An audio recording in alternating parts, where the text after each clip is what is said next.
3, 2, 1.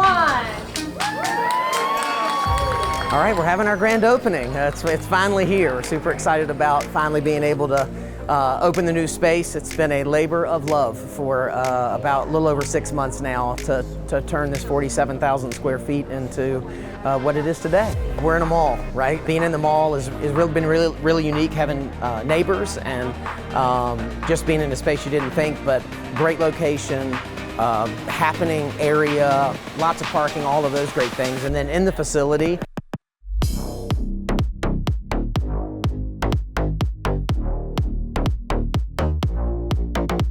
all of the things you would expect from a Y. Kids programming, financial assistance, group exercise, all of the other things that you would expect from a Y. No pool, but we have that 4 miles down the road. If you're a member here, you can go swim at the Kirk Y, the Salem Y, all of those things. Same with basketball. The ceiling height's a little too low for basketball, but available at all of our branches. And if you're a member at one, you can go to any of them. So.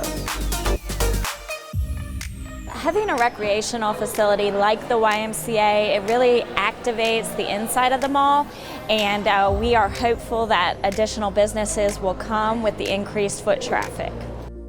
We put a lot of thought and effort into the social spaces and lobbies and those types of things, because really that's where people come and they connect to other people, which is, in my world, I believe that's what we're built for, is to connect with other people and know other people and create community. And so that's the biggest thing. Now, you get healthy along the way, your kids get great programs, you get to do a lot of things as part of that process, but at the end of the day, creating those communities and those relationships is what we're really all about. The things that are new for us: indoor pickleball courts, dedicated.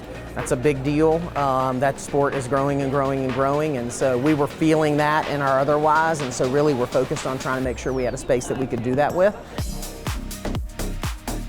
Hot yoga is new for us, so that'll open in February, and we wanted to do a great space for that, air quality, all those things. We really spent a lot of time and effort into that.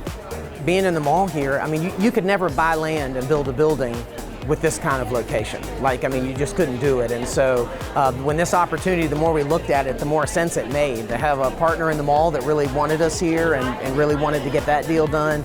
And then to be in a place with tons of parking, tons of traffic, tons of people coming and going. It's really just ideal in so many ways. It just didn't seem like it at first. So you had to really study it first.